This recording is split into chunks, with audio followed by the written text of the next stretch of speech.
Je sens encore l'odeur de fumée accrochée à mes cheveux quand je repense à ce moment. La porte de ma propre maison était entr'ouverte et de l'intérieur, j'ai entendu mon fils unique, crier avec une joie qu'il n'avait jamais eue, même à son propre mariage. Sortez le champagne, l'avion de papa s'est écrasé, maintenant l'héritage est à nous. Je n'arrivais plus à respirer. Mon corps entier s'est figé. J'avais survécu au crash d'un avion, mais peut-être ne survivrais-je pas à cette phrase.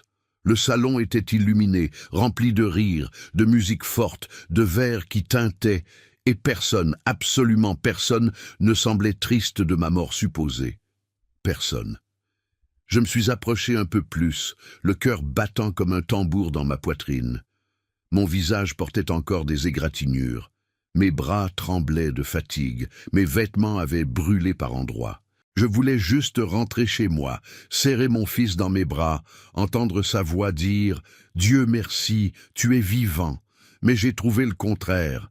Quand j'ai posé ma main sur la poignée, j'ai entendu la voix douce et venimeuse de ma belle-fille, Céline. « Thomas, maintenant tu peux te détendre. Le vieux est mort, enfin nous allons avoir la vie que nous méritons. » Le vieux. Moi qui ai consacré ma vie entière à eux. J'étais maintenant juste le vieux. Mon fils a ri fort, sans la moindre trace de remords. C'est là que j'ai compris. Survivre à l'accident avait été facile. Le difficile serait de survivre à la vérité. J'ai respiré profondément, pris mon courage et poussé la porte. « Bonsoir », c'est tout ce que j'ai pu dire, tout ce que... Ils se sont mis à crier, des cris d'horreur, de panique, de haine, comme si j'étais un fantôme revenu gâcher leur fête. Mais, avant de continuer, je veux vous faire une invitation très spéciale. Abonnez-vous à la chaîne Les Conseils de Papy et laissez votre like. Cela m'aide à voir que vous me soutenez et appréciez mes histoires. Et commentez en dessous de quelle ville vous regardez. Maintenant, continuons. La coupe de champagne a glissé de la main de Thomas et s'est brisée sur le sol. Céline a reculé, me regardant comme si j'étais une apparition ensanglantée. En fait, par leur réaction, j'ai compris qu'ils préféraient que je sois mort. « Papa », Thomas a bégayé, « comment es-tu vivant ?» J'ai complété en le fixant. « Désolé de vous décevoir. » Silence. Un silence si lourd qu'il semblait rapprocher les murs de la maison. Céline s'est ressaisie la première, comme toujours. « Pierre, tu devrais être hospitalisé, pas en train d'errer comme ça. Tu dois être traumatisé, confus. » J'ai regardé dans ses yeux. « Confus ?» J'ai cligné lentement. « Je vous ai entendu célébrer ma mort. » Elle a manqué d'air pendant une seconde, mais a vite repris sa posture cynique. « Ce n'est pas ça. C'était juste un moment. Thomas était triste, bien sûr. Mais je vous ai vu trinquer. » Ma voix est sortie plus ferme que je ne l'espérais. J'ai vu mon fils célébrer. Thomas a plissé les yeux comme un enfant pris en faute. « Papa, ce n'est pas ce que tu crois. » J'ai ri, un rire qui ne me ressemblait même pas. « Ah non, alors explique-moi, Thomas. » J'ai pointé vers les tables avec le champagne ouvert, le gâteau, la musique forte. Quel genre de fête c'est? Céline a tenté d'intervenir. « Pierre, assieds-toi. Parlons calmement. Nous sommes tous bouleversés. » Bouleversés? Le mot est tombé au sol comme du verre brisé. J'ai traversé le salon lentement, observant tout, chaque détail de la célébration. La table pleine, le portable de Céline enregistrant des stories, l'enceinte diffusant de la musique entraînante, les bouteilles empilées dans le coin, ils avaient vraiment organisé une fête. Une fête pour ma mort. Mon cœur me faisait mal, mais complètement, comme s'il était écrasé de l'intérieur. J'ai survécu parce qu'un arbre a amorti l'impact de l'avion, j'ai finalement dit. J'ai réussi à sortir par les débris avant que le feu ne se propage. J'ai marché pieds nus pendant des kilomètres jusqu'à atteindre la route. Et tout ce que je voulais, tout ce dont j'avais besoin, c'était d'entendre mon fils. Thomas a baissé la tête. J'ai continué. J'ai survécu pour toi. Ma voix s'est brisée. Et toi, tu as célébré. Céline a passé son bras autour de ses épaules comme pour le protéger, mais le geste m'a semblé plutôt un mouvement de possession. Pierre, tu es trop émotif. Tu as failli mourir. Ça perturbe l'esprit. Non! J'ai interrompu. Ce qui perturbe l'esprit, c'est de découvrir que mon propre fils aurait préféré que je sois mort. Silence encore. Cette fois, un silence cruel. Puis quelque chose s'est produit. Ma petite fille, Emma, seulement 14 ans, est apparue dans le couloir, les yeux rouges, comme si elle avait tout entendu et souffrait en silence. « Grand-père », elle a murmuré. Mon cœur s'est attendri, mais Céline a été plus rapide, tirant la jeune fille par le bras. « Emma, retourne dans ta chambre maintenant. » La jeune fille s'est libérée. « Je n'irai pas. » Elle m'a regardé avec des larmes qui coulaient. « Grand-père, je ne voulais pas ça. Je te jure. Je ne voulais pas que tu meures. » Ma poitrine a explosé de douleur. Emma a couru vers moi, m'a embrassé et j'ai senti son corps trembler. Céline, furieuse, a crié « Emma, ne le touche pas !» Thomas s'est aussi approché, mais pas par inquiétude pour moi. Il voulait éloigner Emma, contrôler la situation. C'est là que j'ai compris. Ils n'avaient pas seulement célébré. Ils avaient un plan, quelque chose de plus grand, quelque chose de sale, quelque chose qui était maintenant menacé parce que j'avais survécu. Et c'est alors que Thomas, sans s'en rendre compte, a laissé échapper la phrase qui a tout changé. « Papa, revenir comme ça, sans prévenir, tu as tout gâché. » « Tout gâché? Gâché quoi ?»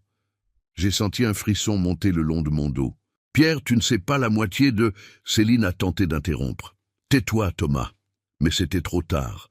Le silence qui a suivi était plus révélateur que n'importe quel mot. Ce n'était pas seulement une célébration, c'était un plan, c'était de l'intérêt, c'était de la trahison, et peut-être un crime. C'est à ce moment-là, en regardant dans leurs yeux, que j'ai su. Ils ne se souciaient pas de perdre un père, ils se souciaient de perdre l'héritage. Et là, encore sale de fumée et de poussière, avec ma petite fille accrochée à ma poitrine, j'ai juré quelque chose silencieusement. Ils vont payer, un par un, sans hâte, sans avertissement, sans pitié. L'étreinte d'Emma était encore chaude dans mes bras quand Thomas a finalement respiré profondément, comme s'il était sur le point d'inventer un grand mensonge ou d'avouer une vérité encore plus grande. Céline, à ses côtés, ressemblait à une statue vivante, rigide, tendue, les yeux écarquillés, essayant de contrôler chaque expression pour que rien ne lui échappe. Elle a toujours su manipuler les émotions, toujours su comment retourner Thomas contre moi avec des mots doux et du poison caché. Mais maintenant, elle n'avait plus le contrôle. J'étais vivant et tout ce qu'ils avaient dit en croyant que j'étais mort revenait les écraser. Avec précaution, j'ai écarté Emma de moi. « Ma chérie, va boire un verre d'eau », j'ai demandé doucement. « Grand-père va bien ?» Elle a hoché la tête, les larmes aux yeux, et est partie vers la cuisine, jetant un dernier regard effrayé à son père, comme pour dire « Je ne te fais pas confiance ». Quand nous sommes restés seuls dans le salon, Thomas a dégluti. « Papa », a-t-il commencé, se grattant la nuque, évitant mon regard. « Ce qui s'est passé ici n'était pas ce que tu crois. » J'ai souri. Un sourire lent, fatigué et cruel. « Ah Thomas, alors explique-moi. Ce que je crois, c'est que mon fils a célébré ma mort. » Il a passé sa main sur son visage, épuisé. Et pendant un instant, un seul, j'ai vu le garçon que j'avais élevé, effrayé, perdu, confus. Mais cette lueur a disparu quand Céline a posé sa main sur son épaule. Quand elle le touchait, il changeait. Elle mène le bal, je pensais. Mais je savais.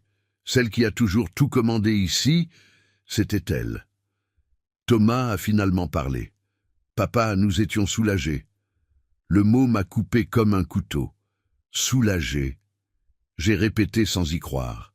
Il a respiré profondément. Papa, tu sais comme ça a été difficile de vivre avec toi. Ton caractère, ta façon de te mêler de tout, ta manie de tout contrôler, ton tempérament. J'ai ressenti chaque phrase comme un coup. Tempérament? Céline a fait un pas en avant, prenant le contrôle. Pierre, inutile de nier. Sa voix était douce, mais chargée de venin.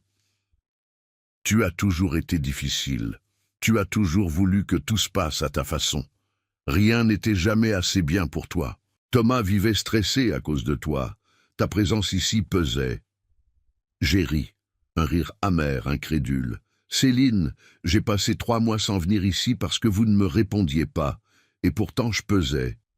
Elle a levé le menton. Ce n'était jamais la quantité de fois, mais l'impact, la façon dont cette femme parlait. On aurait dit que j'étais un fardeau, que j'avais toujours été un problème, que j'étais un intrus dans la vie que j'avais moi-même construite pour eux. Thomas a continué, la voix tremblante. « Papa, nous traversions des difficultés financières, beaucoup. Eh bien, avec la nouvelle de l'accident, avec la certitude que tu étais mort... » Il a dégluti à nouveau.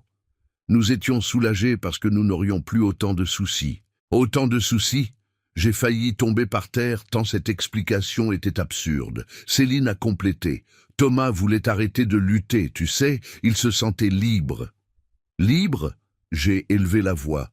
Libre de quoi? Il a finalement eu le courage de me regarder dans les yeux. Libre de la responsabilité de m'occuper de toi.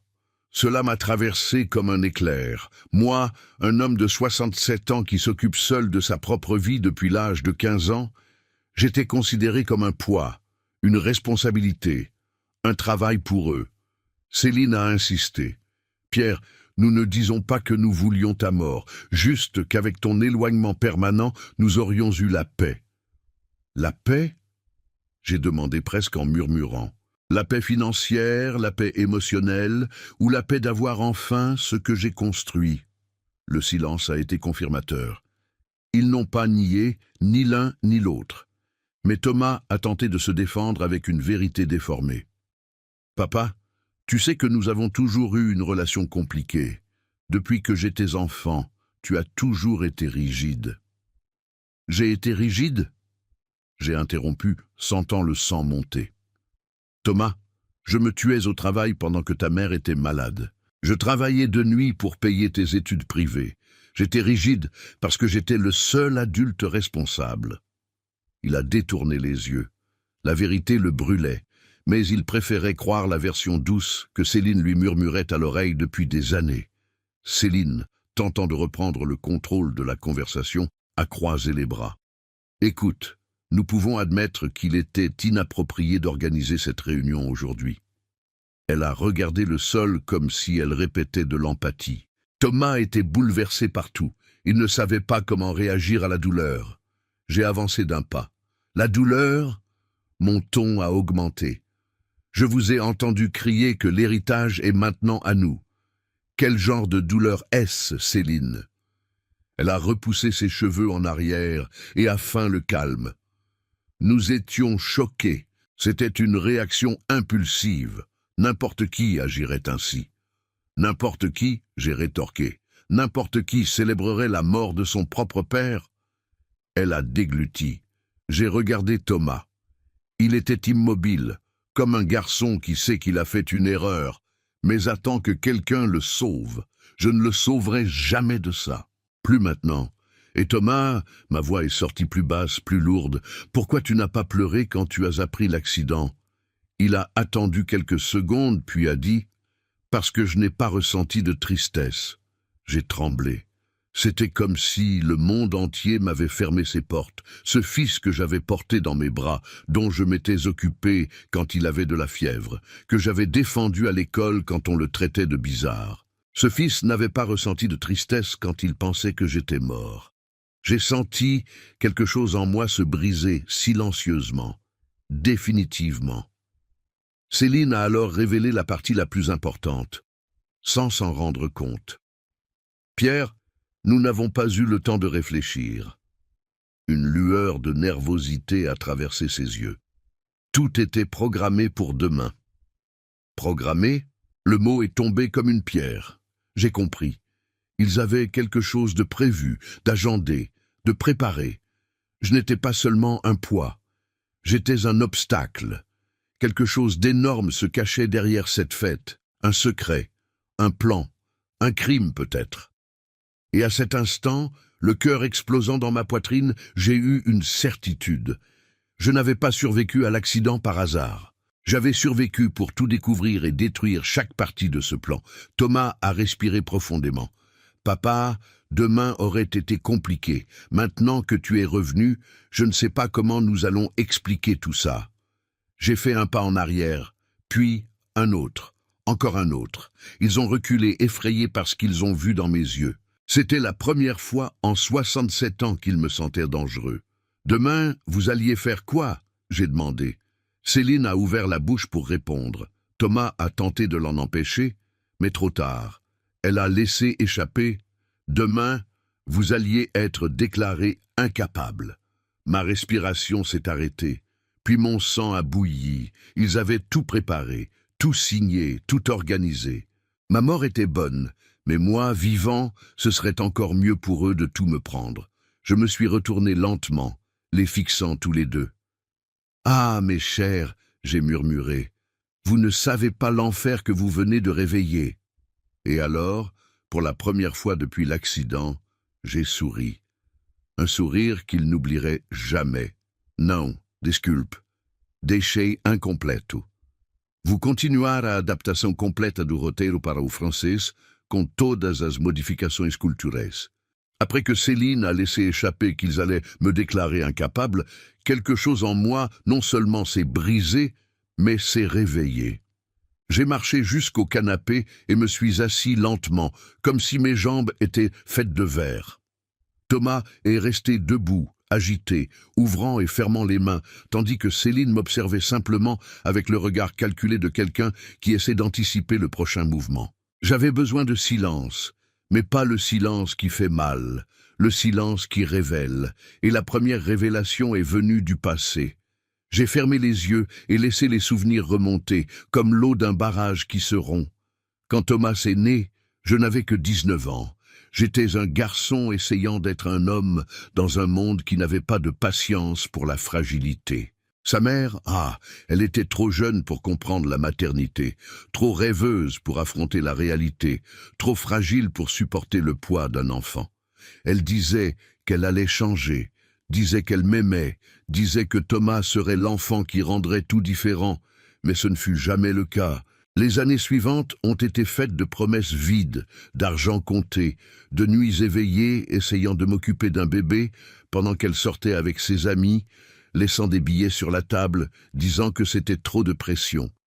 Un jour, le pire d'entre eux, elle a fait ses valises et est partie.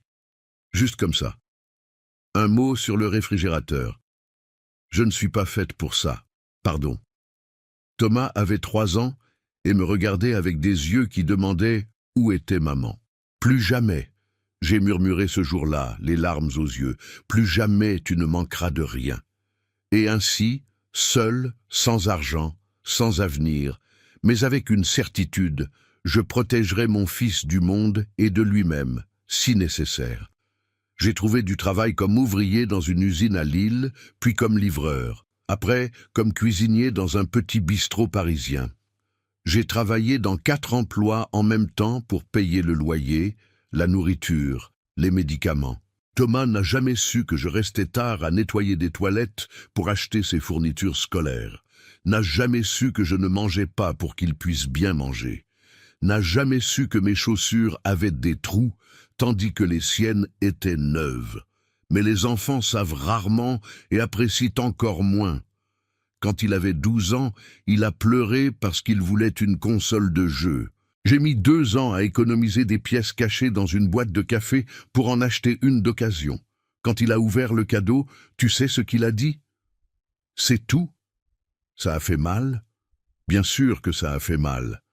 Mais ça a fait plus mal de réaliser que ce « c'est tout » se répéterait toute la vie. À 18 ans, Thomas a commencé à ignorer tout ce qui venait de moi. Il s'est rapproché d'amis qui se moquaient de ma simplicité, de ma profession, de mon manque d'études. J'ai essayé de parler, j'ai essayé de participer à sa vie, j'ai essayé d'être un père, mais il voulait de la distance. Et puis Céline est arrivée. Une femme belle, déterminée et dangereuse. Elle a vu en Thomas non pas un homme, mais un pont. Un pont vers le confort, le statut, et à l'avenir, mon héritage. Quelque chose que je n'imaginais même pas qui deviendrait une cible. Céline me traitait avec politesse les premières semaines, puis avec froideur, puis avec un mépris déguisé. Et Thomas suivait la musique qu'elle jouait. Avec le temps, j'ai réussi à construire un petit patrimoine. Un terrain que j'ai acheté avec ma sueur, la maison où je vis, rénovée petit à petit au fil de 30 ans.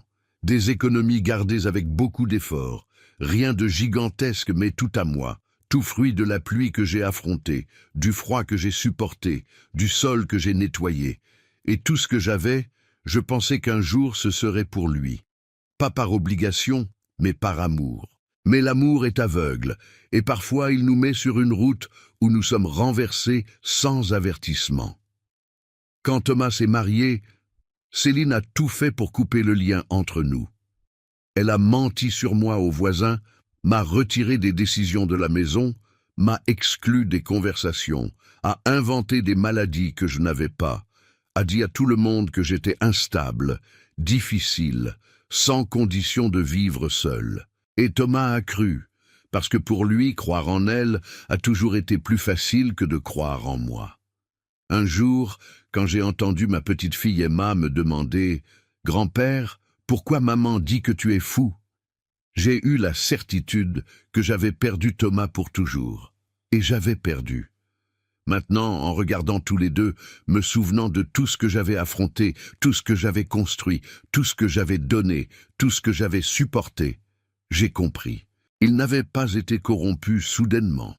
Ils avaient été modelés ainsi par la vie confortable que j'avais fournie, par l'absence de limites que j'avais permises, par l'ingratitude qui avait grandi comme de la mauvaise herbe.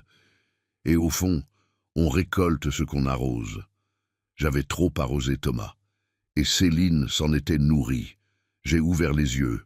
Thomas et Céline continuaient à me fixer, attendant ma réaction. « Vous voulez me déclarer incapable ?» J'ai commencé, ma voix basse. « Alors que j'ai toujours pris soin de ma propre vie ?» Céline a haussé les épaules. « Pierre, ce n'est qu'une procédure. Tu vieillis, c'est naturel. » Naturel. Naturel de célébrer la mort de son propre père, naturel de planifier de tout lui prendre, naturel de falsifier des documents. Je me suis levé lentement. « Thomas, » j'ai murmuré. « Tu te souviens quand j'avais froid pour que tu aies un meilleur manteau ?» Il a dégluti. « Papa, tu te souviens quand j'ai vendu ma montre pour acheter tes médicaments ? Ou quand j'ai nettoyé le sol à l'aube, épuisé, juste pour te donner une vie digne ?» Thomas a baissé le visage, mais Céline a serré son bras fermement, lui ordonnant de taire tout regret. « Chérie, ne te sens pas coupable, » elle a dit. « Ton père a toujours exagéré, il veut te manipuler. » C'est là que j'ai compris. Céline avait peur, une vraie peur, parce qu'elle a réalisé que je n'étais plus fragilisé. J'étais réveillé, et un homme réveillé est le pire cauchemar de celui qui a essayé de l'éteindre. Je me suis approché lentement. Vous pensez que je vais rester silencieux? Ma voix est sortie basse, mais chargée. Vous pensez que survivre à un accident et rentrer chez moi signifie que je vais tout accepter en silence? Céline a tenté de dire quelque chose, mais j'ai levé la main et elle s'est figée. Je sais ce que vous avez fait, et je sais ce que vous alliez faire demain. Thomas a reculé d'un pas. J'ai souri, un sourire lent, un sourire qui disait tout. Vous avez détruit le passé. Maintenant, vous allez connaître le futur que vous méritez. Et à cet instant, je n'étais plus Pierre, le père. J'étais Pierre, la tempête qu'ils avaient eux-mêmes créée. Cette nuit-là, après avoir découvert qu'ils prévoyaient de me déclarer incapable, j'ai senti comme si toute la maison était devenue un champ de mines. Chaque regard, chaque geste, chaque respiration de Thomas et Céline semblait porter des explosifs prêts à détonner. Je devais comprendre jusqu'où ils iraient. Je devais les entendre de leur propre bouche. Je devais les faire parler sans qu'ils se rendent compte qu'ils parlaient. Et rien ne révèle plus la vérité que le silence. C'est pourquoi, le lendemain matin, je me suis réveillé avant tout le monde, même après avoir failli mourir, marché des kilomètres et affronté la pire déception de ma vie. J'ai préparé du café, mis la table comme si rien ne s'était passé, et j'ai attendu.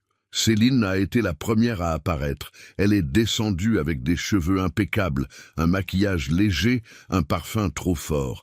Elle a toujours aimé entrer dans une pièce comme si elle en était la propriétaire. « Bonjour, Pierre », a-t-elle dit avec cette voix douce qui ne tromperait que ceux qui ne la connaissent pas.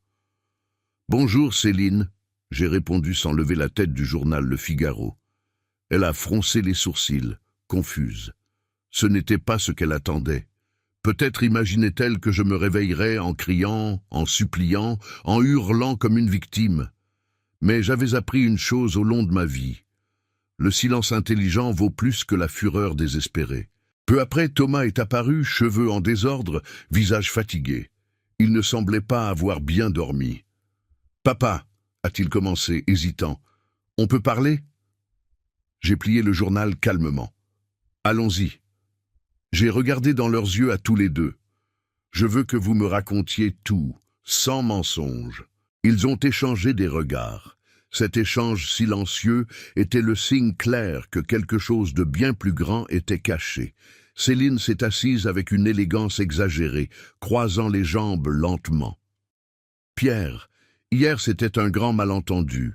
Je pense que nous étions tous émotionnellement bouleversés. » « Bouleversés ?» J'ai levé le sourcil. « Vous sembliez bien heureux. » Thomas a respiré profondément. « Papa, que tu reviennes comme ça sans prévenir, c'était un choc. » Il a serré les mains. « Nous pensions vraiment que tu étais parti. »« J'étais parti. » J'ai répondu sèchement. « Mais je suis revenu. » Céline a incliné la tête, étudiant mes réactions. « Et pourquoi es-tu revenu seul? Où est l'équipe d'urgence? Où sont les médecins?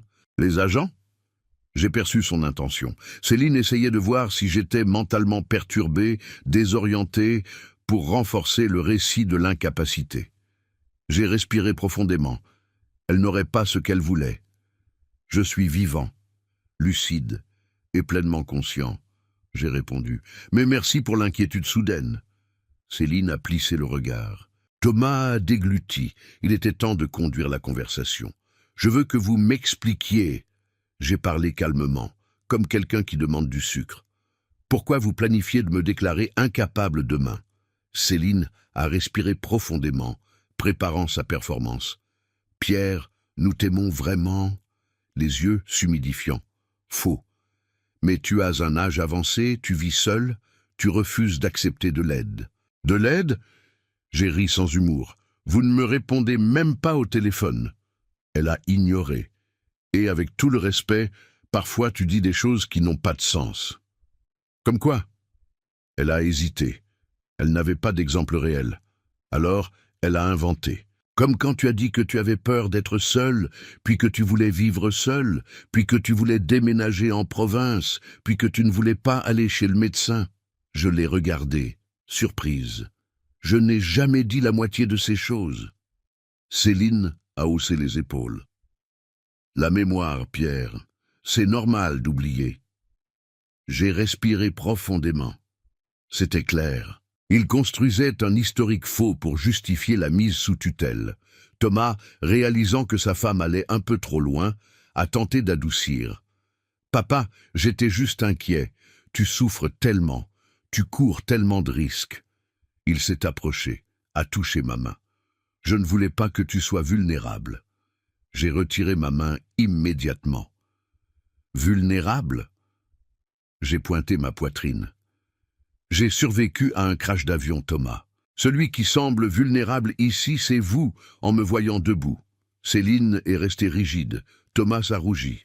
Le silence est devenu si épais qu'on pouvait le couper. C'est alors qu'Emma est apparue, tenant un vieux cahier, les mains tremblantes.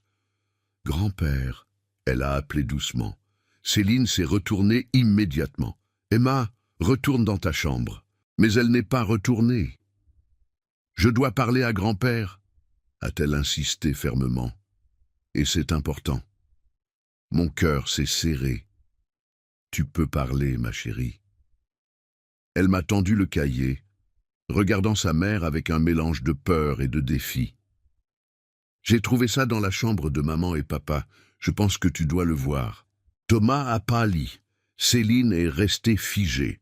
J'ai ouvert le cahier et à l'intérieur, il y avait des feuilles imprimées, des annotations, des calculs, des dates. Des calculs de biens, des listes de propriétés, des valeurs estimées de mon terrain, de mes comptes, de mes économies, et en haut de tout, patrimoine total après mise sous tutelle. Après mise sous tutelle, mes doigts ont tremblé. Ce n'était pas juste une procédure pour m'aider. Il planifiait littéralement de tout prendre. Thomas a tenté d'arracher le cahier de ma main. « Papa, ce n'est pas comme ça. » Thomas, assieds-toi. J'ai ordonné avec une froideur que même moi je ne connaissais pas. Il s'est assis, Céline a croisé les bras. Ce cahier ne prouve rien. C'était juste une étude, rien de plus. Emma a parlé avant que je puisse répondre. Ce n'est pas que ça. Elle m'a regardé. Grand-père, maman et papa planifiaient de te mettre dans un endroit loin et de tout vendre. Le silence qui a suivi était mortel. Céline a explosé.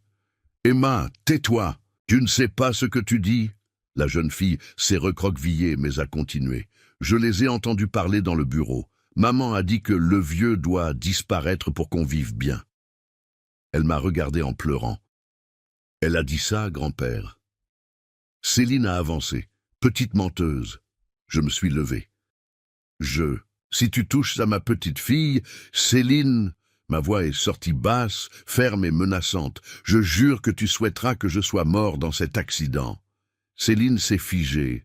Thomas s'est enfoncé dans sa chaise, épuisé, vaincu, ou peut-être réalisant enfin la gravité de la situation. Je me suis approché de lui, j'ai touché son épaule, mais pas avec tendresse. Thomas, j'ai murmuré. Quand exactement as-tu cessé d'être mon fils pour devenir complice d'une étrangère? Il n'a pas répondu, parce que la réponse lui faisait plus mal qu'à moi. J'étais sur le point de monter dans ma chambre quand Céline, dans un dernier acte d'arrogance, a dit « Pierre, nous pouvons encore résoudre ça de manière amicale. » Je me suis arrêté dans l'escalier, je me suis retourné lentement. « Céline !» J'ai souri. « Tu n'as pas encore compris. Je n'ai pas survécu à l'accident par hasard. J'ai survécu pour en finir avec vous. » Elle a pâli. Thomas a dégluti. Et Emma a souri pour la première fois ce jour-là, parce qu'elle savait que le jeu avait tourné, et qu'il ne s'en était même pas rendu compte.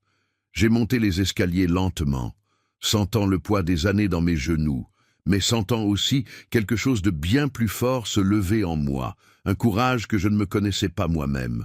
Celui qui monte les marches avec colère trébuche. Celui qui monte avec stratégie arrive au sommet préparé. Et j'étais préparé. J'ai fermé la porte de la chambre derrière moi et enfin j'ai pu respirer. Le passé m'avait blessé, le présent m'avait trahi, mais le futur... Ah, le futur était sur le point de découvrir qui j'étais vraiment. Je me suis assis au bord du lit, j'ai pris mon sac, le même qui m'avait accompagné dans le crash de l'avion, et j'en ai sorti l'enveloppe, que personne à la maison ne savait qu'elle existait. Une enveloppe crème, un peu froissée, avec mon nom écrit à la main. Mais pas de l'écriture de quelqu'un de ma famille. J'ai fixé l'écriture pendant de longues secondes avant de l'ouvrir. C'est arrivé à l'hôpital encore à l'aube, où j'ai été secouru. Une infirmière que je connaissais à peine s'est approchée de mon brancard, a tenu ma main et a dit « Monsieur, vous ne pouvez pas rentrer chez vous sans savoir cela. » Sur le moment, je n'ai pas compris. Mon corps me faisait mal, ma poitrine brûlait, mon esprit oscillait.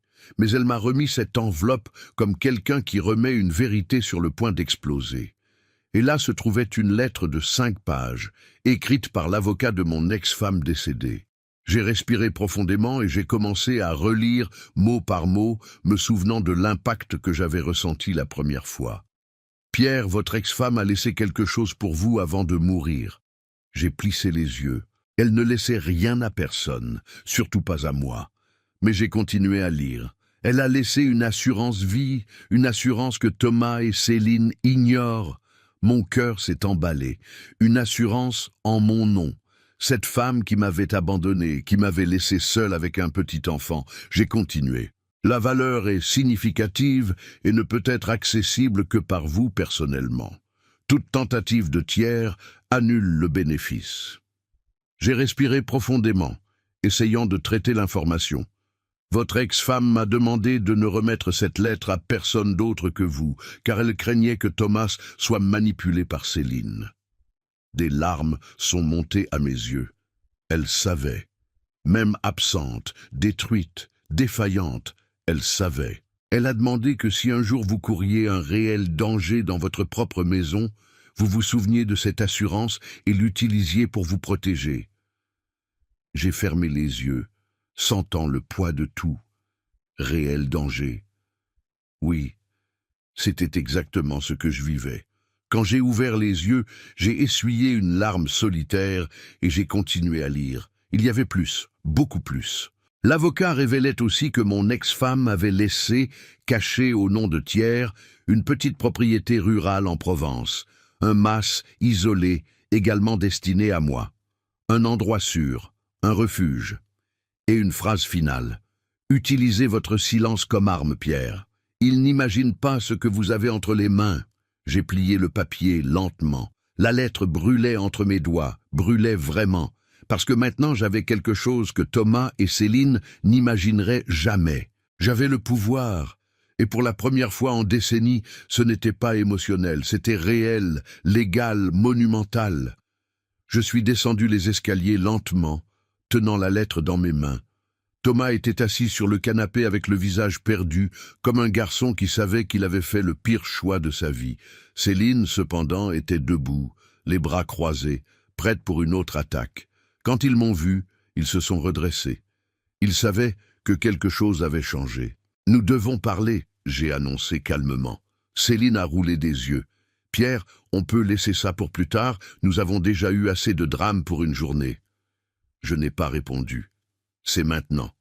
Je me suis approché de la table du salon, j'ai posé la lettre pliée dessus et je me suis assis. Il y a quelque chose que vous devez savoir. Et ça va tout changer. Céline a plissé le regard. Qu'est-ce que c'est? Thomas a fait un pas en avant. Papa, qu'est-ce qui se passe? J'ai tenu le bord de la table, respiré profondément. J'ai un secret, et vous n'avez aucune idée de sa taille. Céline a croisé les bras, impatiente. Tu peux parler maintenant. J'ai ouvert la bouche pour commencer, mais avant de révéler quoi que ce soit, j'ai senti que c'était le moment exact pour ce que vous avez demandé. Mais avant de continuer, je veux vous faire une invitation très spéciale.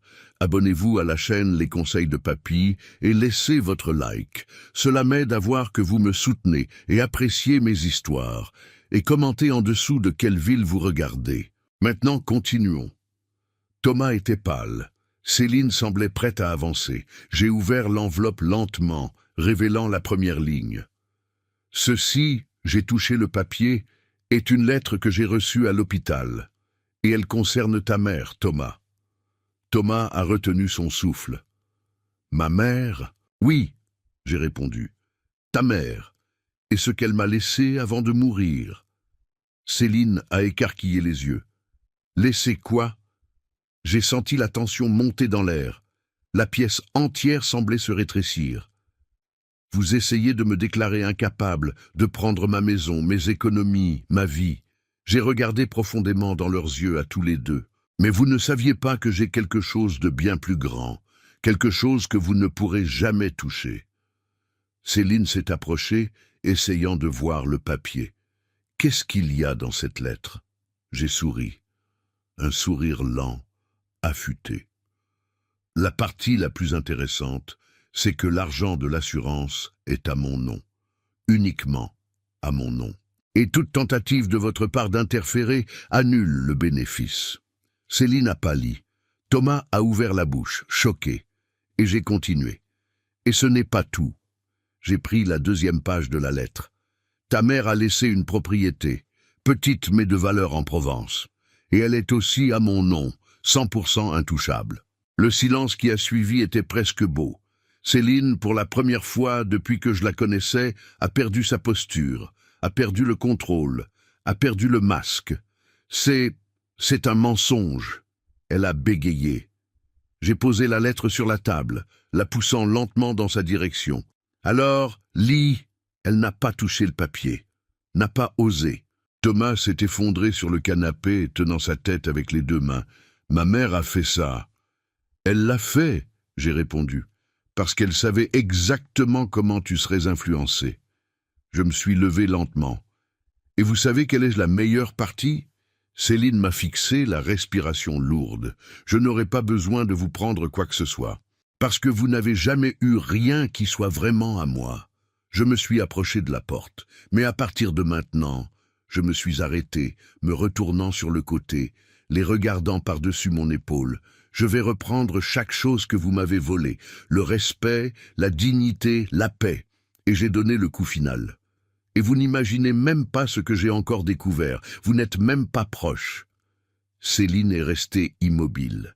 Thomas a commencé à pleurer, et je suis monté les escaliers lentement, la lettre fermement dans mes mains, parce que pour la première fois de ma vie, j'avais le pouvoir.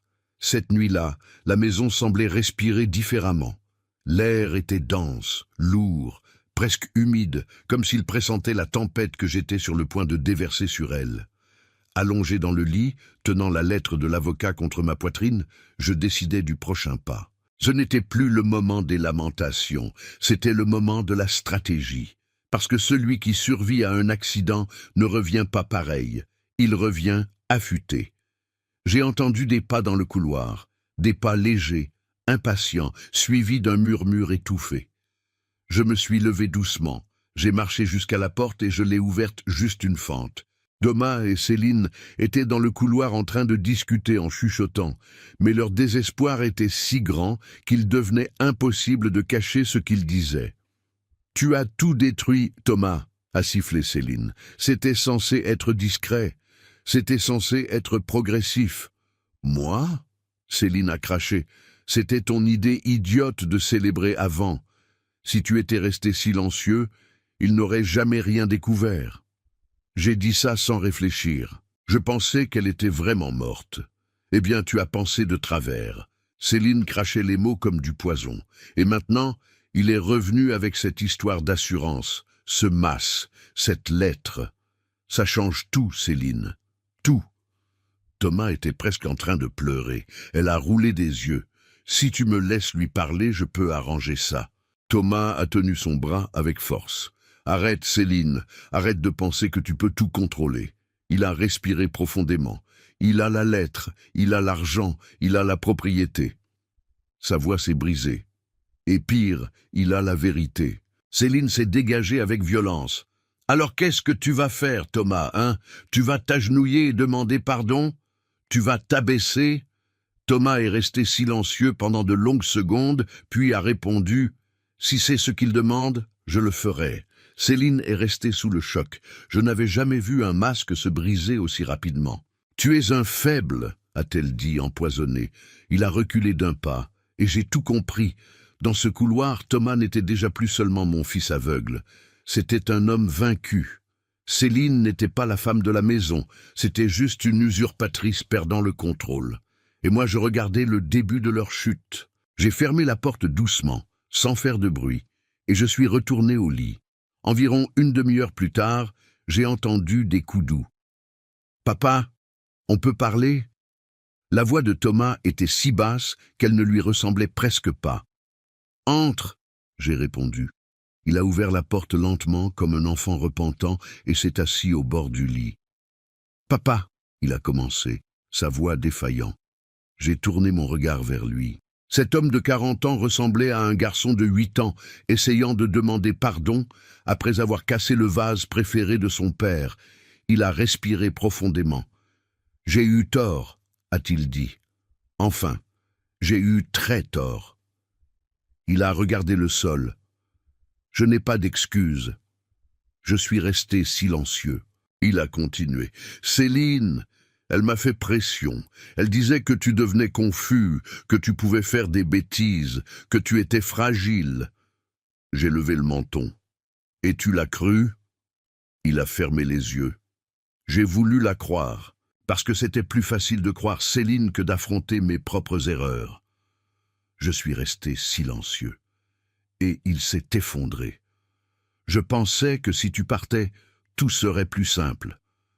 Il a pleuré à nouveau. J'ai été un monstre, papa. Mon Dieu, je suis un monstre. Je l'ai laissé pleurer. Je pouvais sentir la vraie douleur, là. Ça n'effaçait pas ce qu'il avait fait, mais ça montrait qu'au moins, il y avait une conscience. Quand il a levé son visage gonflé de larmes, il a dit « Papa, je veux tout réparer. » J'ai respiré profondément. « Alors sors de cette maison. » Il a écarquillé les yeux. « Quoi? Sors !» Pendant un temps, jusqu'à ce que je décide quoi faire. « Mais papa, Thomas, » ma voix est sortie ferme, implacable. « Tu as célébré ma mort. » L'impact de la phrase l'a fait courber les épaules. Je sais, a-t-il murmuré, et je vais porter ça jusqu'à la fin de ma vie. Alors commence à le porter loin de moi. Il a pleuré à nouveau mais n'a pas discuté. N'a pas discuté parce qu'au fond, il savait que j'avais raison. Il s'est levé lentement, essuyant son visage. Je vais faire mes valises. Thomas? Il s'est arrêté à la porte. Je ne te déteste pas, j'ai dit lentement. Mais je ne te reconnais pas non plus. Il a baissé la tête et est sorti de la chambre. Quand il est descendu les escaliers, Céline l'attendait. « Qu'est-ce qu'il a dit ?» a-t-elle demandé, impatiente. Thomas a respiré profondément. « Il veut que je parte. » Céline a ri. « Oh, s'il te plaît, c'est juste un vieux confus. Tu ne vas pas... » « Je vais, » Thomas a interrompu. « Pendant un temps, je vais. » Céline a écarquillé les yeux, incrédule. « Tu es devenu fou? Tu vas abandonner ta famille à cause de lui? »« J'ai toujours abandonné papa à cause de toi, » Thomas a répondu fermement. « Maintenant, c'est ton tour de faire face aux conséquences. » Céline est restée sans air. « Tu ne peux pas me faire ça. » Thomas a pris la clé sur la table. « Je peux et je vais. » Il est sorti en claquant la porte. Céline est restée seule dans le salon, tremblant de rage et de peur, parce qu'elle a enfin réalisé que le contrôle lui avait échappé entre les doigts. Cette nuit-là, j'ai entendu le son de la voiture de Thomas partant, un son douloureux, mais nécessaire. Je suis descendu les escaliers lentement. Céline était debout dans la cuisine, respirant profondément, essayant de se ressaisir. Quand elle m'a vu, elle a levé le menton, reprenant son arrogance. « Ce n'est pas fini, Pierre. » Sa voix était basse, grave. « Tu vas encore me remercier quand tu réaliseras qui est vraiment de ton côté. » Je me suis approché d'elle. « Céline, » j'ai souri calmement, « tu devrais moins t'inquiéter pour moi, et plus pour ce que j'ai déjà découvert sur toi. » Elle a cligné, confuse pendant une seconde. Une petite seconde, mais suffisante. « Comment ça ?» J'ai incliné la tête. Devine. Elle a froncé les sourcils. J'ai souri. La dame au centre commercial Carrefour Pardieu a laissé l'objet dans les mauvaises mains. Elle est devenue pâle. Et elle a compris. Je savais déjà, j'avais déjà vu, j'avais déjà les preuves. Céline a reculé d'un pas. « Pierre, qu'est-ce que tu as vu ?» Je me suis approché jusqu'à ce qu'elle sente mon souffle. « Assez pour te détruire sans toucher un cheveu de ta tête. » Elle a dégluti. « Qu'est-ce que tu vas faire ?» J'ai marché jusqu'à la porte de la cuisine et me suis retourné lentement. « Dors tranquille, Céline. » Mon regard l'a brûlé. « Parce que demain, ce n'est pas moi qui tombe. » Et je suis monté les escaliers, sentant le cycle se fermer. Parce que cette nuit-là, ce n'était pas moi qui m'étais effondré. C'était eux. Et le meilleur restait à venir. Le lendemain matin, je me suis réveillé avant même que le soleil ne touche les fenêtres. J'ai peu dormi, mais ce n'était pas la fatigue qui pulsait en moi, c'était la lucidité. Le crash d'avion m'avait brisé à l'extérieur, la trahison de Thomas m'avait brisé à l'intérieur, mais ce que Céline avait fait, ça m'avait transformé.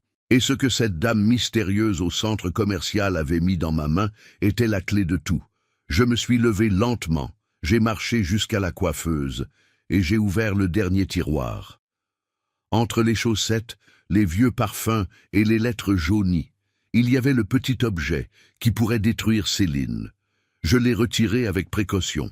C'était une clé USB noire, discrète, ordinaire, presque banale.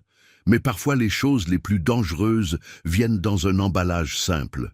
Je l'ai fait tourner entre mes doigts, me souvenant du moment exact où je l'avais reçu. C'est arrivé au centre commercial Pardieu 2 jours avant l'accident. Je marchais à côté de Céline, qui était étrangement agitée, regardant son portable toutes les 10 secondes, quand elle a demandé la permission d'aller aux toilettes. Pendant que j'attendais près de la porte, une dame aux cheveux blancs, simple mais avec un regard intelligent, s'est approchée. « Vous êtes Pierre ?» a-t-elle demandé, essoufflée. « Oui, on se connaît. Vite !» elle a chuchoté. « Ne posez pas de questions maintenant. » Et alors elle a pris ma main, a mis l'objet dedans et a dit « Prenez ça et partez le plus vite possible d'ici. » Je n'ai pas eu le temps de répondre. Elle a disparu en un clin d'œil. Et 10 minutes plus tard, Céline est sortie des toilettes avec un visage différent, pâle, tendu, presque effrayé. Là, au centre commercial, quelque chose se passait déjà. Quelque chose qui impliquait Céline, quelque chose qui m'impliquait. Et maintenant, enfin, j'allais découvrir quoi. J'ai mis la clé USB dans le vieil ordinateur de la chambre. J'ai attendu. L'écran a clignoté. Un seul fichier est apparu. Ne lui faites pas confiance. Mon cœur s'est emballé. J'ai cliqué. La vidéo a commencé. Les premières images montraient un couloir d'hôpital privé à Lyon.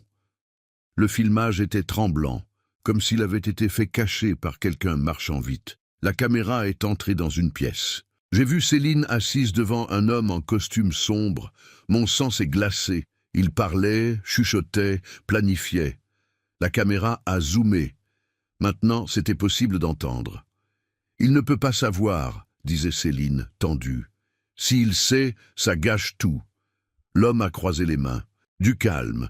Nous avons déjà le certificat médical faux. Le rapport sort demain. »« Et le document de mise sous tutelle ?» a demandé Céline, impatiente. « Thomas pense que c'est pour le bien de sa santé, mais il est trop idiot pour comprendre le reste. »« C'est déjà prêt, » a répondu l'homme. « Il manque juste votre signature.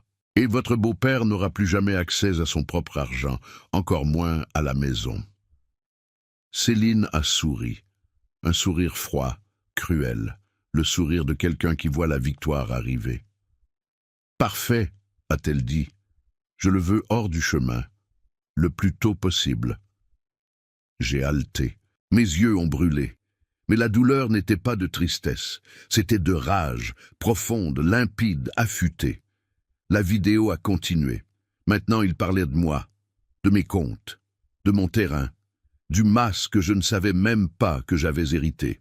« Si monsieur meurt avant, » a dit l'homme sans cérémonie, « ça facilite tout. » Céline a bougé ses ongles. « Je sais, parfois la vie résout pour nous. » Mon estomac s'est retourné, cette phrase froide, presque prophétique.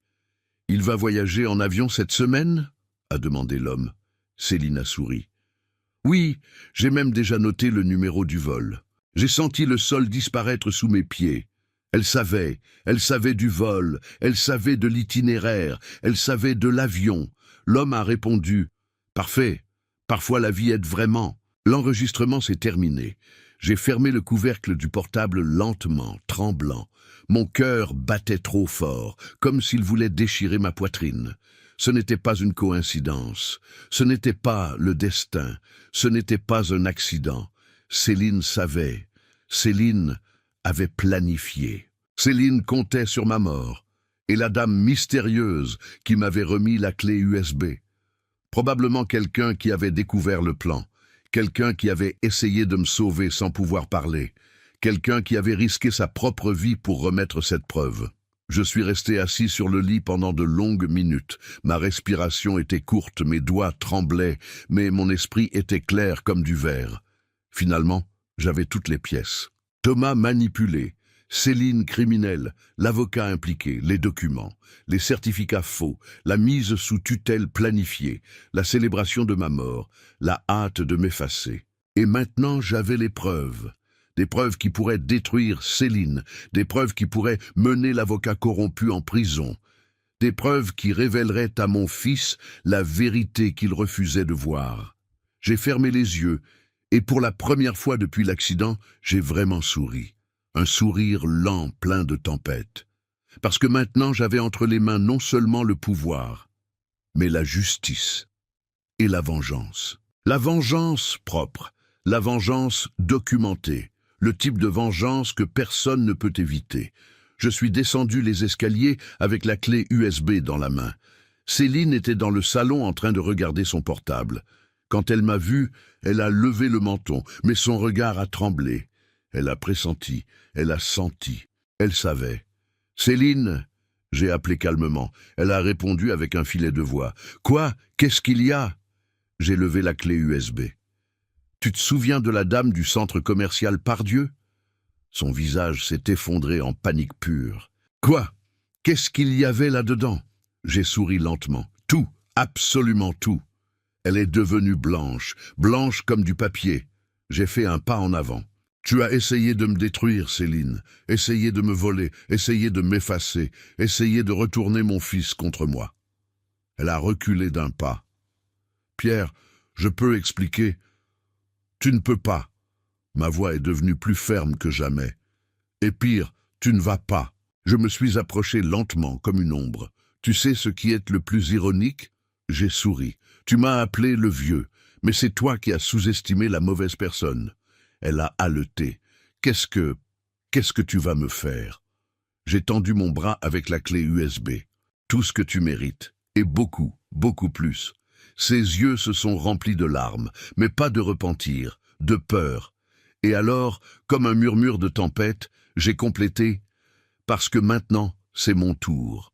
Et à cet instant, elle a compris qu'elle avait déjà perdu. Céline est restée quelques secondes en silence, respirant vite, comme si elle essayait de trouver une voie de sortie dans sa propre tête. Mais il n'y en avait pas cette fois.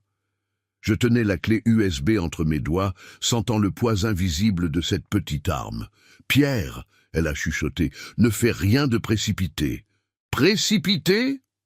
J'ai levé le sourcil. « Précipité. C'était toi essayant de me tuer ou de me mettre sous tutelle, Céline. » Elle a pâli. Ce n'était pas comme ça. C'était exactement comme ça. Le silence entre nous était si dense qu'il semblait être un mur.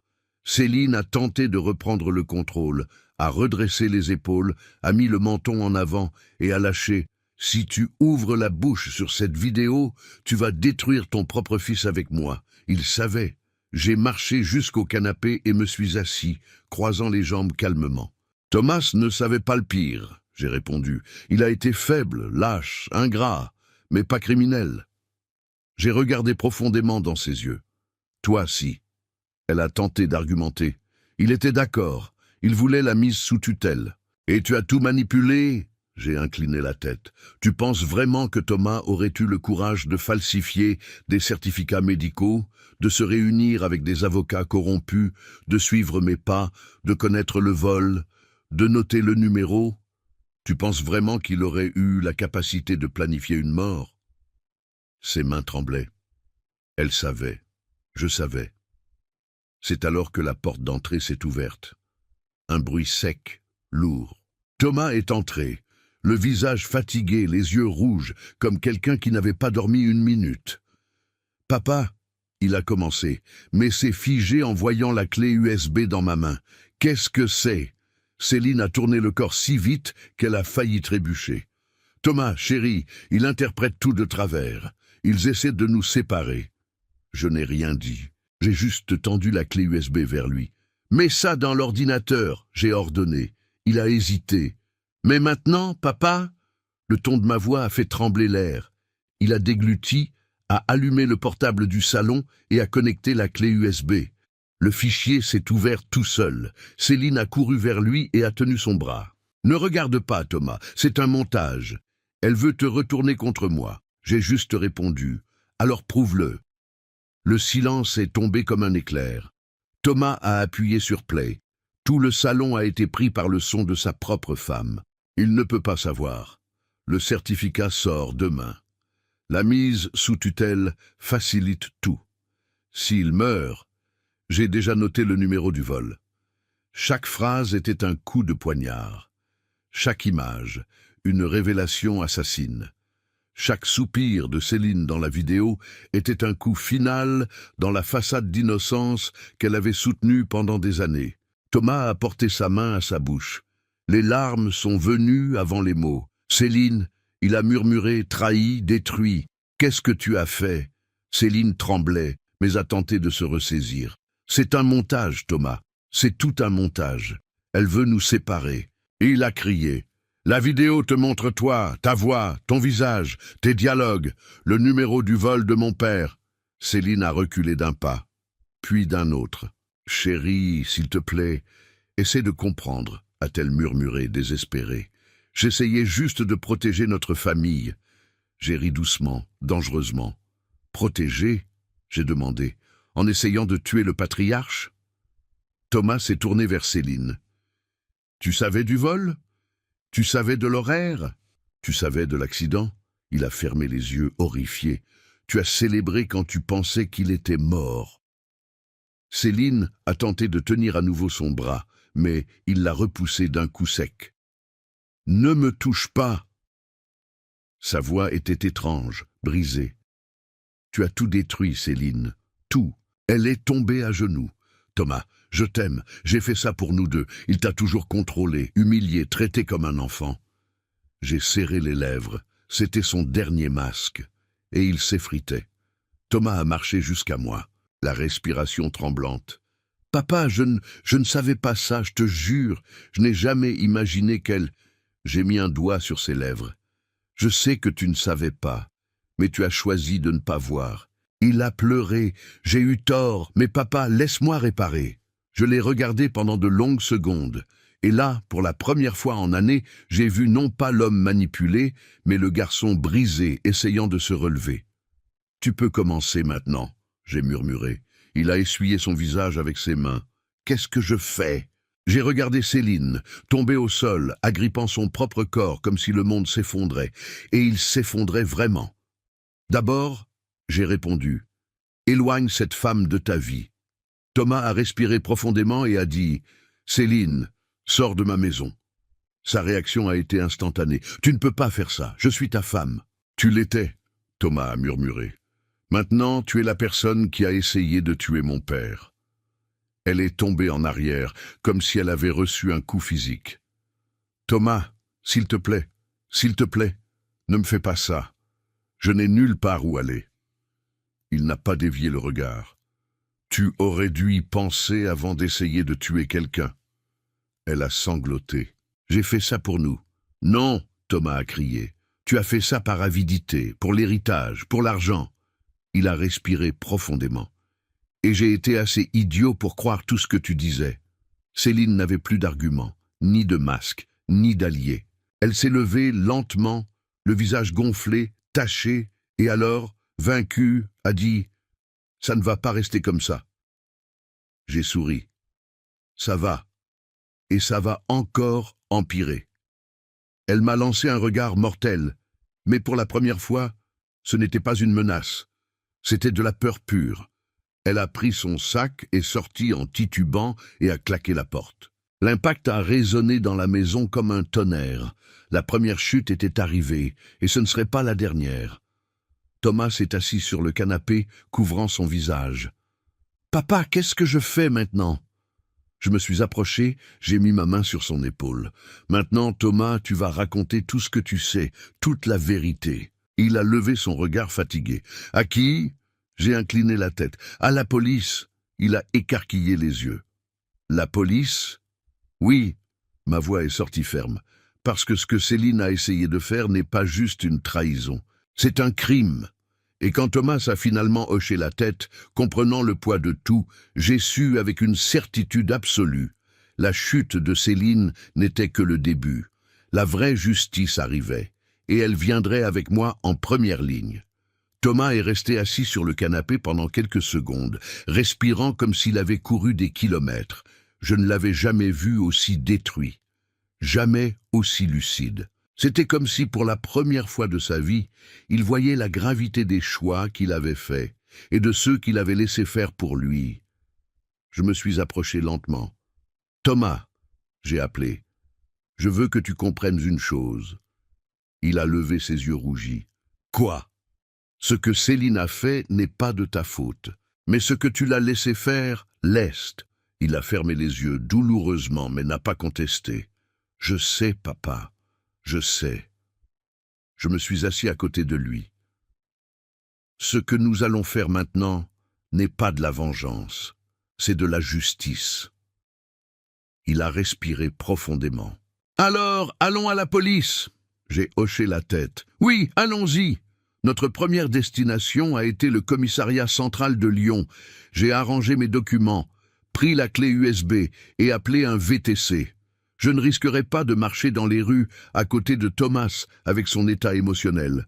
Quand nous sommes arrivés, le commissaire était en horaire de service interne.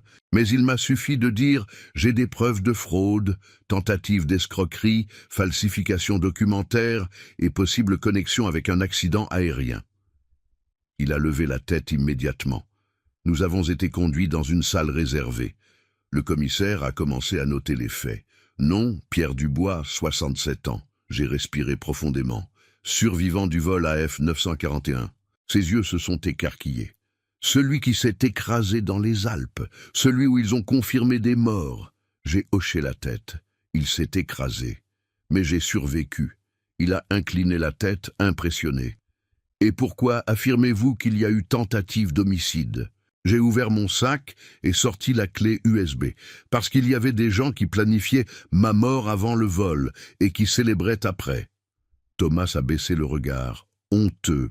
Le commissaire a analysé chaque détail, écoutant sans interrompre. Quand il a mis les écouteurs pour regarder la vidéo, le silence a été absolu. Il n'y avait pas de déni. Les voix, les visages, les phrases, les dates, les calculs. Céline, l'avocat, les certificats faux, la mise sous tutelle frauduleuse. Tout aussi clair que la lumière de midi. Quand la vidéo s'est terminée, le commissaire a respiré profondément. « Monsieur Dubois, ceci est très grave. » Il m'a regardé, puis a regardé Thomas. « Votre fils est en sécurité ?» J'ai mis ma main sur son épaule. Il ne savait pas du plan final. Il a été manipulé, mais maintenant, il est avec moi. Thomas a chuchoté. Je veux faire une déposition. Je veux raconter tout ce que j'ai entendu, tout ce dont j'ai douté, tout ce que j'ai ignoré. Le commissaire a hoché la tête. Commençons par les certificats médicaux falsifiés. Ensuite, nous parlerons de la mise sous tutelle. Il a ouvert un dossier. L'avocat qui apparaît dans la vidéo est maître Adalberto Mores. Nous enquêtons déjà sur ce nom depuis des mois. Il m'a regardé avec inquiétude. Vous n'avez peut-être pas idée, monsieur Dubois, mais ce que vous avez apporté peut faire tomber tout un réseau. J'ai respiré profondément. C'était plus grave que je l'imaginais. Quand Thomas a terminé sa déposition, longue, douloureuse, pleine de regrets, le commissaire a dit « Maintenant nous devons localiser Céline ». Thomas a dégluti. Elle est probablement chez ses parents à Villeurbanne. Le commissaire a noté. Nous allons émettre un mandat de perquisition immédiatement. Elle devra remettre son téléphone, son ordinateur, tout ce qui peut contenir des conversations, des fichiers, des documents. J'ai serré les lèvres. Elle va tout détruire. Il a secoué la tête. Vous pensez être le seul avec des surprises dans la poche ? Je suis resté intrigué. Comment ça ? Il a ouvert un petit tiroir sur la table et a sorti quelque chose enveloppé dans un tissu sombre. Il a déplié le tissu. C'était une autre clé USB, blanche, avec une étiquette écrite « Pierre ». Mon cœur s'est arrêté. « Quoi ? Qu'est-ce que c'est ?» Il a expliqué. « Nous avons reçu ça par courrier il y a 2 jours, sans expéditeur, adressé à vous. Je l'ai ouvert parce que je ne savais pas de quoi il s'agissait, et j'ai trouvé quelque chose qui se connecte parfaitement à ce que vous avez apporté. » Mes mains ont tremblé. Qu'est-ce qu'il y a dedans ? Des conversations enregistrées, des captures d'écran, des reçus, des fuites internes du cabinet d'avocats.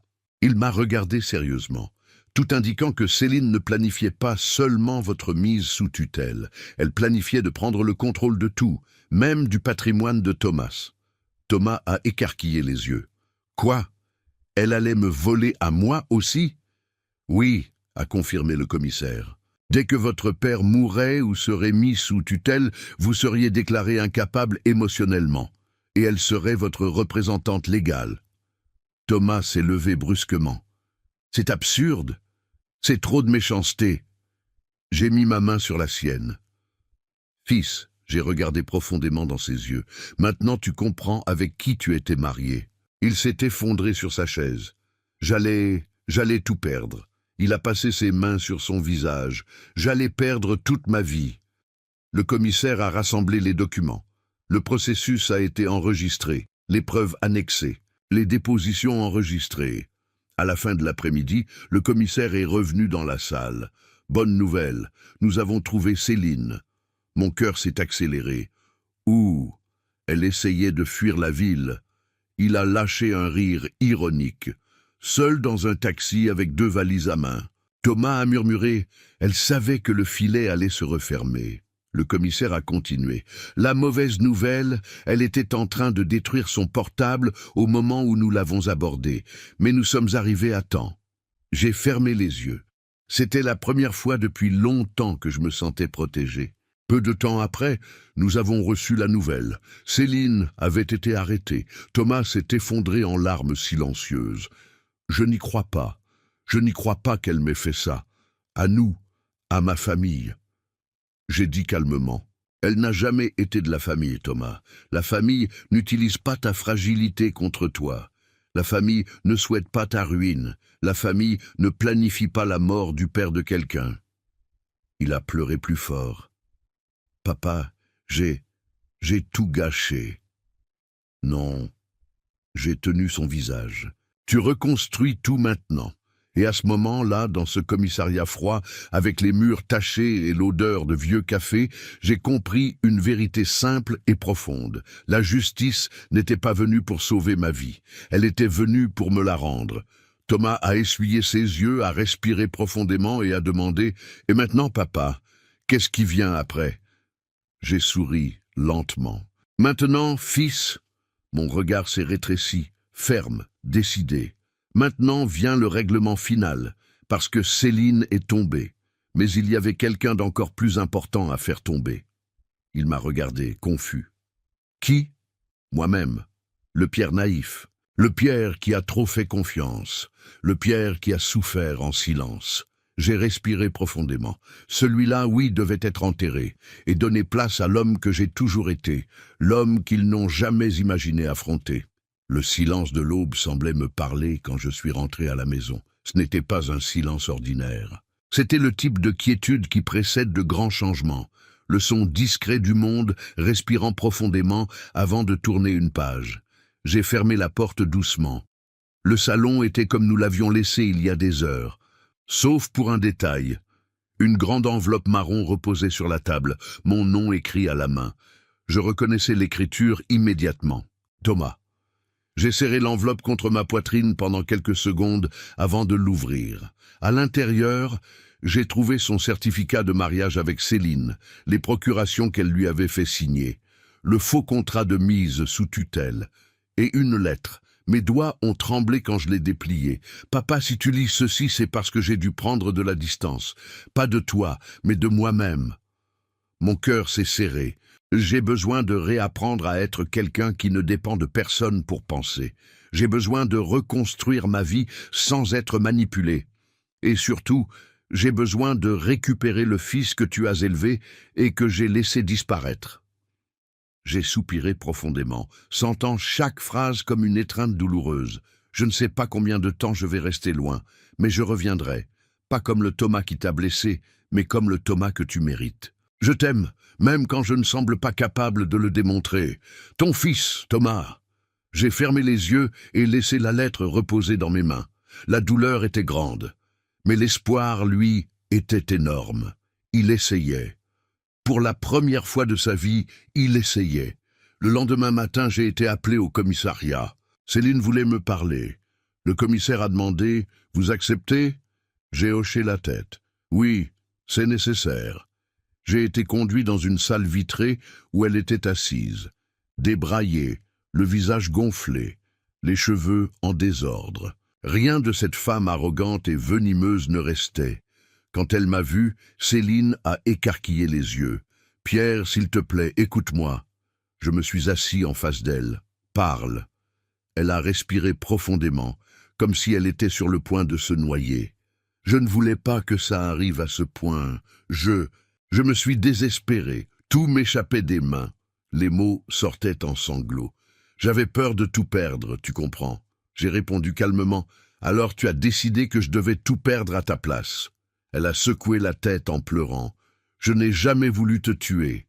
Je te jure, c'était juste une façon de me débarrasser de ton autorité sur Thomas. Je voulais qu'il dépende de moi. » J'ai incliné la tête. « Céline, tu as célébré ma mort. » Elle s'est effondrée sur la table. J'étais nerveuse. J'ai dit ça sans réfléchir. J'étais en colère. Ce n'était pas de la colère, j'ai interrompu. C'était ton caractère. Elle a arrêté de parler et est restée juste à respirer, lourdement, brisée. « Qu'est-ce que tu veux de moi, Pierre ?» a-t-elle demandé d'une voix basse. « Tu veux de la vengeance? Tu veux me voir souffrir ?» J'ai regardé dans ses yeux. « Céline, je t'ai déjà vue. » Elle a fermé ses lèvres, vaincue. « S'il te plaît, dis au juge que je ne représente pas un danger. » Elle a tenu mes mains entre les siennes, désespérée. « Pierre, je vais changer, je promets, aide-moi juste. » J'ai retiré mes mains. « Je ne peux pas te défendre contre toi-même. » Ma voix est sortie ferme, presque douce. « Ce que tu as fait doit avoir des conséquences pour que tu apprennes. Et pour que mon fils ne soit plus jamais trompé. » Ses larmes coulaient comme des rivières. « Pierre, s'il te plaît. » Je me suis levé. « Adieu, Céline. » Je suis sorti de la salle sans me retourner. La porte s'est fermée comme un point final. Dans les jours qui ont suivi, ma vie est devenue une sorte de reconstruction silencieuse. Petit à petit, la maison est devenue plus légère, plus à moi, plus vivante. J'ai replanté les pots du jardin, lavé les rideaux, ouvert toutes les fenêtres. J'ai laissé la lumière entrer dans chaque coin où régnait auparavant la peur. Et au milieu de ce processus, j'ai reçu un appel du commissaire. Céline a conclu un accord. Elle a livré l'avocat, livré les faux documents, livré tout le réseau. En échange, elle aura une peine réduite, mais une peine quand même. Quand j'ai raccroché, je suis resté immobile pendant quelques secondes, absorbant tout. Justice, le mot a résonné en moi. Ce n'était pas de la vengeance, ce n'était pas de la haine, c'était de la justice. Et je pouvais enfin respirer à nouveau. C'est alors que c'est arrivé. Un après-midi silencieux, alors que je prenais un thé sur la terrasse, j'ai entendu le portail s'ouvrir doucement. Mon cœur a sauté. Thomas. Il a marché vers moi avec des pas lents, mais fermes. Il semblait plus vieux, plus maigre, plus conscient. « Papa » a-t-il dit, la voix émue. Je me suis levé doucement. Il s'est arrêté devant moi. « Je suis prêt. » Pourquoi? J'ai demandé, même en connaissant la réponse. Pour recommencer. Les larmes sont venues sans prévenir. Chaudes, abondantes. Il m'a tiré dans une étreinte serrée, vraie, comme il n'en avait pas fait depuis des années. « Pardonne-moi, papa » a-t-il murmuré. « J'ai été faible, j'ai été aveugle, j'ai été injuste, mais je suis là et je ne vais plus te perdre. » Je l'ai serré fort. « Je te pardonne, mon fils. Et je te veux de retour. » J'ai senti son épaule se détendre, comme si un poids gigantesque avait enfin été retiré. Et là, sur cette terrasse illuminée, entre des plantes renaissantes et le vent léger, j'ai compris. La plus grande victoire n'avait pas été de voir Céline tomber, ni de la détruire avec sa propre avidité, ni d'échapper à l'accident, ni de survivre à l'abandon. La plus grande victoire avait été de récupérer mon fils. La partie de moi que je pensais avoir perdue dans ce crash. Il a regardé autour de lui avec nostalgie. Tout est si vivant ici. J'ai souri. Moi aussi je le suis. Et il a rendu le sourire. Papa, recommençons. J'ai respiré profondément. Le passé était enterré. La douleur transformée. La justice faite, j'ai pris sa main. Allons-y, fils, recommençons. Et ainsi, finalement, la chute s'est terminée. Et la vie a commencé. Aujourd'hui, quand je me réveille et regarde autour de moi, je réalise que je n'ai rien perdu. Je me suis libéré. J'ai récupéré ma maison, ma paix, et surtout, j'ai récupéré mon fils. La justice est venue propre, ferme, comme elle aurait dû être depuis le début. Et maintenant, finalement, je peux vivre sans peur. Je peux respirer. Je peux exister. Non pas comme l'homme qui a souffert, mais comme l'homme qui a vaincu. Avant de partir, je veux vous faire une invitation très spéciale. Abonnez-vous à la chaîne Les Conseils de Papy et laissez votre like. Cela m'aide à voir que vous me soutenez et appréciez mes histoires. Et commentez en dessous de quelle ville vous regardez et ce que vous auriez fait à ma place. J'adorerais lire votre commentaire.